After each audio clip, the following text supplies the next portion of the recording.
So whenever you guys are ready, can you talk through what you built?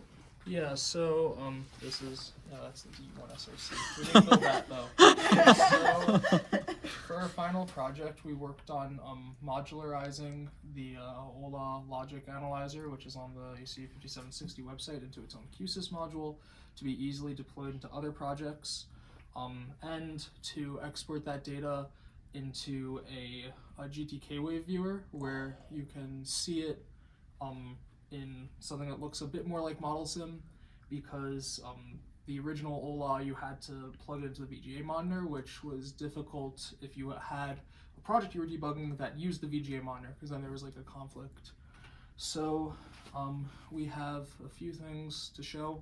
So the first thing is just going to be the basic example of a counter working. Then the second one is going to be how to plug our thing into one of our labs. So I have lab 3 Awesome. from what we did installed here, and then we're going to show like how that looks in GTK wave. So let's get into it.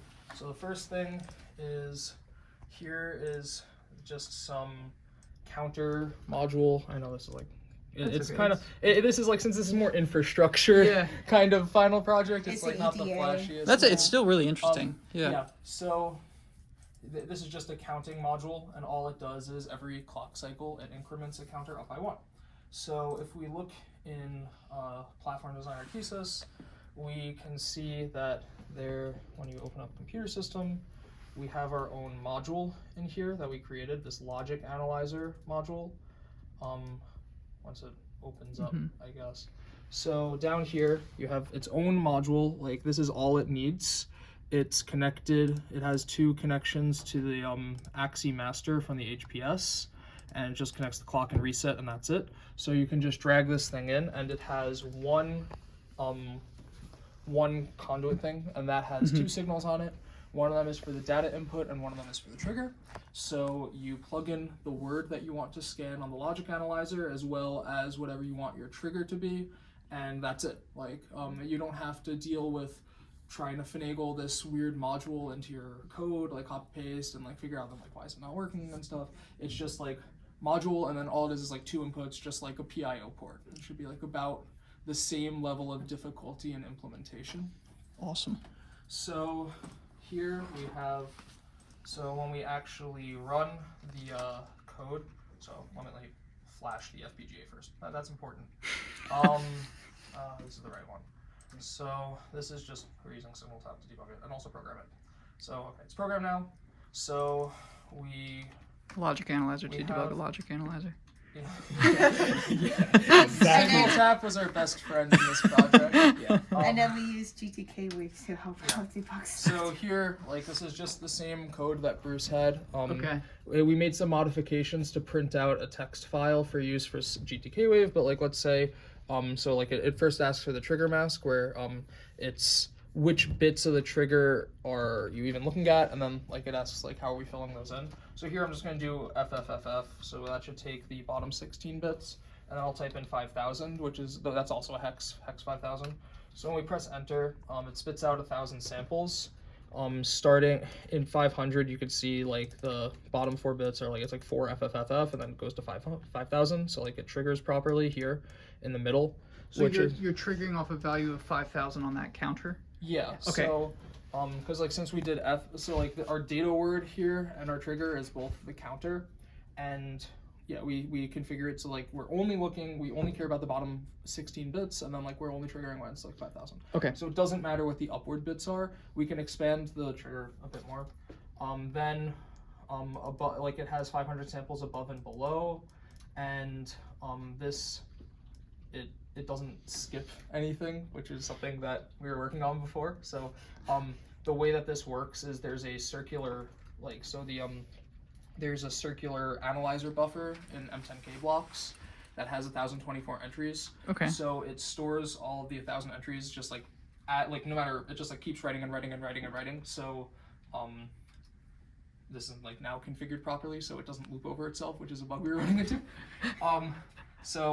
And then we create, if you look at the top of the file, it creates a dump text 1.txt, So if we take a look at what that is, it's just basically the values printed out in a format that we can take a look at. Okay. We go like the middle of the file-ish. There's a W where the trigger is. So like we'll show you what this looks like in GTK Wave shortly. So so the second part of this is just how you get this thing in a actual project. So I downloaded a version of our lab 2. I'm just gonna put in pictures. Lab 3. So Lab 3 was our drum lab. Mm-hmm. Yeah. So I extract this and let's make this list. So we can open this up, and what we do is we take, let me just grab the files here. So the files that you need to, like, all you do is you take the logic analyzer Verilog, this logic analyzer .v.back or whatever, and then you, oh wait, I was supposed to copy this, hold on. Copy paste, and then these two hardware.tcl files, these go in here too. So now when we're in this project, if we go to QSys, what'll happen is in the components section, there's a new component here. Like you watch me unzip this and not just like put those in. So there's logic analyzer.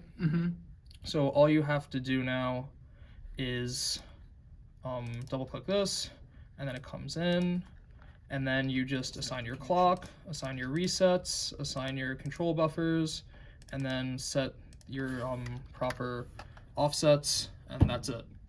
And then so you generate it, like you just generate it, and then like I did the cooking show thing. Yeah.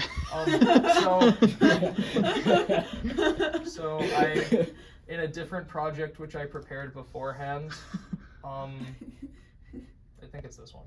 So just to save ourselves the compile time. Yeah. To save ourselves the compile time, so it has these two.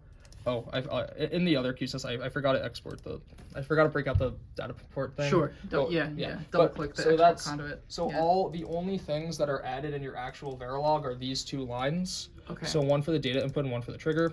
Here I just set them both to like some 32-bit logic I made. And this is our lab 3. So in lab 3, which is the drum lab, we flash the FPGA initial conditions using HPS. So just for ease of like testing a signal, which I knew the values of, because like I'm not gonna remember what the actual drum signals are.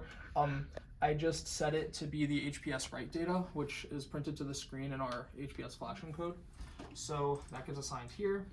So now what we can do is over here, let's say, so let's run the logic analyzer. Oh, wait, let's flash this first. This is the right one. So what you do is you run the logic analyzer code, and we can do 5000 again. Then in a different window, what you would do is you would go to whatever your HPS code that you want to run is, which is like drum HPS. So then like we set the row, and then we spit out all these values, right? So this is just like literally the exact values that we're flashing. So the first instance of 5000 is here.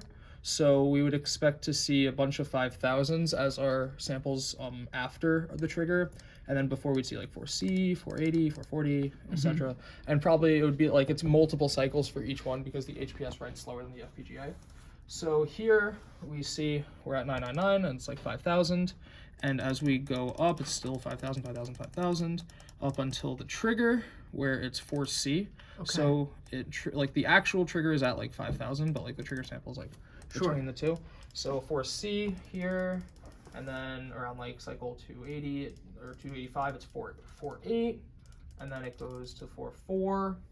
And we've tested this with like a few different values. So this is proof that the data that you're capturing in your logic analyzer exactly matches the data that you know is appearing on the signal that you're using the logic analyzer to measure. And we also used signal tap to verify as well that the data that is coming into the logic analyzer matches the data. But this is just like, this was just we wanted to plug in the logic analyzer Yeah. and just see how little effort it took, and it was very little effort, so Yeah. it was good. So the You idea. want to do the next part where you dump Yeah. the So Yep. for that, I'm gonna rerun the counter example because that's go for it. more Interesting. interesting. Although, so here's the counter example. You just program it, and then So for the next part, you do need to go on the ECE Linux server to do it, Mm. and then set up a source file. But So we didn't have GTK Yeah. installed No, on the ECE on Linux. the So you SD card, you do so. need to actually it's kind of funny. You had to source either the Compark or the A6 one because those two Okay. source those two. But those are open to all students, Okay. and ECE Linux is open to all students, so they should be able to use it. so real quick, Yeah. so if we take a look, this is the output which I just generated. So here it's triggering on 84 FFF and then to 85000. So I just downloaded the dump txt one while you guys were talking to the ECE Linux server.